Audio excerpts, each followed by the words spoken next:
ravi de vous accueillir pour la première de ces 50 plus belles histoires d'entrepreneurs. Donc ça, c'est une édition spéciale, donc c'est un bimestriel tous les 2 mois. Et là, on a l'honneur et le plaisir d'accueillir quelques entrepreneurs qui sont d'ailleurs là-dedans. Et je vais démarrer par Monsieur André Dupont, s'il peut me rejoindre. Et je vous demande de l'applaudir. Voilà. André, donc c'est le président du groupe Vitamine T. Vous allez découvrir son histoire d'ailleurs dans ce BS Mag. Alors c'est quelqu'un de très modeste mais très humain. Je vais dire ce que lui il va pas dire. C'est que le groupe Vitamine T a sauvé tout simplement plus de 50 000 naufragés de la vie de la rue. Ils rencontrent des SDF. Le lendemain ils ont un job. Et quel job à partir de nos déchets quotidiens. Moi, c'est ce que je retiens parce qu'il y a un centre de tri à l'ECA qui est extraordinaire qu'il faut aller visiter. Un jour, il m'a invité pour aller visiter ce centre et je m'attendais à voir des machines, etc. On a passé 1 heure avec lui à serrer des mains, uniquement ses collaborateurs. Donc, c'est pour vous dire que la partie humaine est très intéressante, très importante chez lui. Donc, il n'a pas honte de le dire, c'est un enfant de la DAS. Au contraire, donc un enfant de la DAS qui est aujourd'hui président d'un groupe qui pèse 120 millions d'euros de chiffre d'affaires avec 32 filiales, à la fois à Paris, Île-de-France, dans le Nord, en Afrique. Et puis André va nous faire partager, il y a tellement d'histoires à raconter, mais il va nous faire partager peut-être 2 ou 3 histoires, mais on va commencer par peut-être il y a une histoire de statut. André. Oui. Donc alors voilà. On peut la ça montrer. c'est plus pour l'enregistrement, mais on peut y aller. Alors je vais la sortir. On peut la montrer. Oui. Il n'y a pas de voleur ici? Non, Je taquine. ça va. Je n'en doute pas une seconde. Je sais qu'elle est assurée. Elle est belle. Elle est magnifique. Regardez-moi ça. Donc cette statue-là. Alors on demande à chaque fois à un entrepreneur de venir soit avec une histoire, soit avec un objet fétiche qui raconte un petit peu son parcours. Alors André nous a déjà raconté un petit peu cette histoire, mais il a encore beaucoup de choses à nous faire partager autour de ça. Déjà, c'est quoi cette statue, André? Alors, elle m'émeut beaucoup parce qu'elle m'accompagne dans les joies et les épreuves de la vie, comme chacun et chacune d'entre nous depuis plus de 25 ans. C'est une statue d'Ogon, du pays d'Ogon au Mali, que j'ai négociée âprement il y a un peu plus de 25 ans sur un marché à Bamako. À ce moment-là, on pouvait encore y aller tranquillement. Et j'avais l'intuition que c'était une vraie, ce qui est très rare. D'ailleurs, le Quai Branly, le conservateur du Quai Branly, l'année suivante me l'a expertisé. Et chaque année, comme il pense que je paye l'impôt sur la grande fortune, ce qui n'est vraiment pas le cas, me propose d'en faire don au Quai Branly. Elle vaut aujourd'hui plus de 30 000 euros.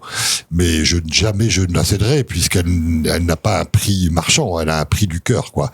Et donc cette statue que j'ai associée à mon amour inconditionnel pour l'Afrique, notamment l'Afrique noire, est pleine de symboles, comme souvent l'art brut en Afrique, puisqu'elle vous renvoie, alors on est dans le symbolique évidemment, mais le monde est fait de symboles, et je l'espère de plus en plus, pour échapper un peu à sa condition humaine, voilà. Donc elle m'accompagne dans tous les moments de ma vie, y compris les moments sympathiques, quoi. Voilà. Donc mais je la garde jalousement. Fallait s'y connaître, André, pour découvrir. Voilà. Après, moi, évidemment, comme très gamin, quand j'étais à l'orphelinat, les prêtres de l'époque m'ont emmené, j'avais 13-14 ans déjà en Afrique, sur toute la route des pêches, depuis Saint-Louis du Sénégal jusqu'au Cameroun. Donc c'est vous dire, c'est quelques pays, quoi. Avec un arrêt au Bénin qui m'a définitivement marqué, puisque c'est là où je fais maintenant l'essentiel de mes déplacements là-bas et de mon activité professionnelle partielle, quoi. Donc du coup, je nourris depuis toujours une grande passion pour l'art brut, l'art africain. Et donc j'avais une intuition que cette statue, par le nombre de ses anneaux, les Amazones, par la scarification de la tribu des Assomba, par le bronze brut, j'avais une intuition, c'est pas pour ça que je l'ai négociée, qu'elle était authentique, ce qui est assez rare. Et c'est le cas. Et généralement, elle est sur votre bureau, à la maison.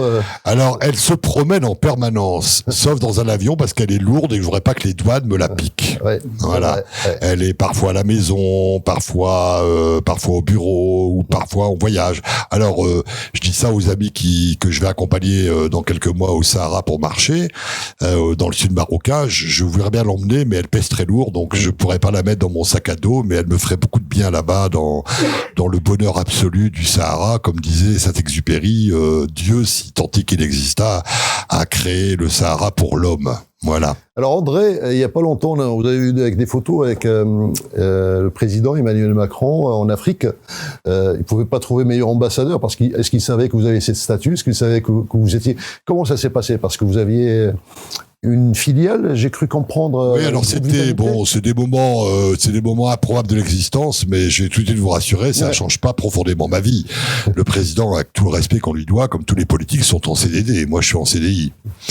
Plus sérieusement, je l'ai accompagné cet été à sa demande dans un voyage officiel au Bénin, où il savait que nous avons des activités avec vitamine T importantes. Et donc, j'ai pu l'accompagner une journée. Je lui ai pas parlé de la statue, puisqu'il avait trop de pitbulls autour de lui, trop de sécurité. On a par contre parlé le soir pendant un bon quart d'heure, ce qui est un moment de grâce. Des sujets, est-ce qu'il faut traverser la rue pour trouver un emploi, comment on lutte contre la grande exclusion, des sujets sur lesquels il souhaite bâtir le programme de son quinquennat en cours. Alors justement, André, on parle d'exclusion, d'inclusion.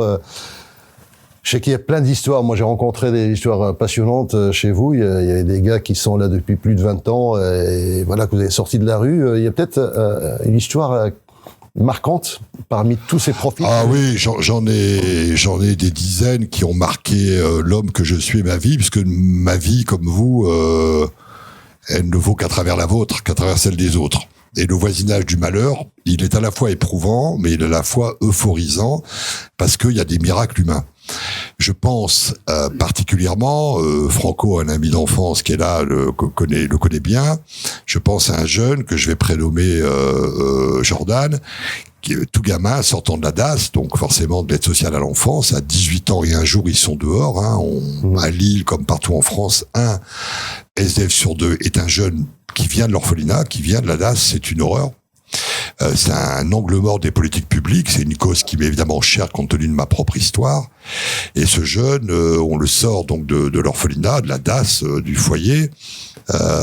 Et puis on lui trouve avec mes équipes un pré-apprentissage. Il était tout gamin, il avait à peine 18 ans. Il sortait déjà d'une période un peu compliquée. Gros délinquant d'ailleurs, accessoirement. Surtout pas lui confier votre portefeuille. En tout cas à cette époque. Et puis voilà, donc il fait un malheur pendant 6 mois, 1 an. Il tient le coup. Et puis un jour, les restaurateurs m'appellent, les maîtres me disent il a disparu, sans solde de tout compte, sans démission, on le voit plus. Donc voilà, on le perd, c'est la vie, il nous appartient pas. J'en parle à mes équipes et puis le temps passe et on l'oublie. Et un jour, à mon bureau, alors j'étais comme toujours débordé, Nidvana, mon assistante adorée, et courageuse de me supporter depuis 30 ans, m'appelle pour me dire il y a un petit Jordan qui vous demande en bas au rez-de-chaussée. J'ai dit mais il est gentil, mais j'ai pas le temps moi. Je le reçois et je vois le gamin arriver dans un état apocalyptique, pyroxydé, des piercings partout, voilà, et il pleure dans mon bureau et il me dit, j'ai 5 minutes, je suis en colère, t'as pas donné de nouvelles, donc je fais mon boulot, quoi. La bienveillance, c'est l'exigence. Bon voilà, il me dit, j'ai replongé à Oisem, à l'île Sud, dans les spots, pour la drogue, etc. Je veux revenir au restaurant. Je veux ça va être compliqué, donc je le confie à nos collaborateurs et puis je négocie très difficilement avec les restaurateurs. Ils me disent non. Il n'y a pas de seconde chance chez nous, ce que je comprends. Il n'y a pas de seconde chance. On ne reprendra pas, Monsieur Dupont. Alors, juste d'arguments que je ne vous livre pas. Ouais. Je finis par obtenir plein de causes au bout de quelques jours, quelques semaines peut-être, et ils me disent, allez, on lui refait un essai. Si vous me dites qu'il est bien suivi par vous, etc. Lundi prochain, on était à mardi, je le convoque, le lendemain il vient, je lui dis, t'as 3 jours pour te refaire beau. Tu enlèves tes piercings. Parce que ça, j'aurais pas dit, ils le sauront jamais. J'espère qu'ils n'écouteront pas l'émission. Tu remets tes cheveux normaux, il était tout blanc, etc. Enfin voilà, tu te fringues, voilà quoi. Et le lundi suivant, j'ai fait exprès le midi d'aller déjeuner dans ce restaurant. Il était là et je l'ai regardé. Aujourd'hui, c'était il y a 3 ans, il est en CDI, chef de rang. C'est possible. Nul n'est au bout de son histoire. Exactement. Voilà, nul n'est au bout de son histoire. À condition de trouver sur sa route de la bienveillance. La bienveillance, c'est plus que l'empathie. Ouais. La bienveillance, c'est une disposition d'esprit, c'est une disposition intellectuelle qui consiste à tous les jours, c'est toujours un travail sur soi, à regarder l'autre sans aucun jugement de valeur, le prendre comme il est. Et l'exigence qui l'accompagne, avec le courage, c'est ce qu'a eu ce gamin, qui vient de loin. Et le courage, comme je le dis souvent, c'est la première des qualités humaines, parce qu'elle entraîne toutes les autres. En fait, ce qu'on comprend, André, c'est que au final, il y a quand même deux efforts. Il y a d'abord l'effort d'aller chercher quelqu'un pour... Mais il y a le deuxième problème, c'est qu'il faut que lui, il veuille. Parce que souvent, la difficulté, c'est là. C'est qu'il y en a qui ont du mal à sortir de leurs conditions. Donc, même si on leur tend la main, je pense, j'imagine. Mais rien, enfin, c'est une porte ouverte peut-être, mais rien ne s'accomplit sans l'exercice de la puissance de sa volonté sur soi-même. Sauf que ça dépend d'où vous partez.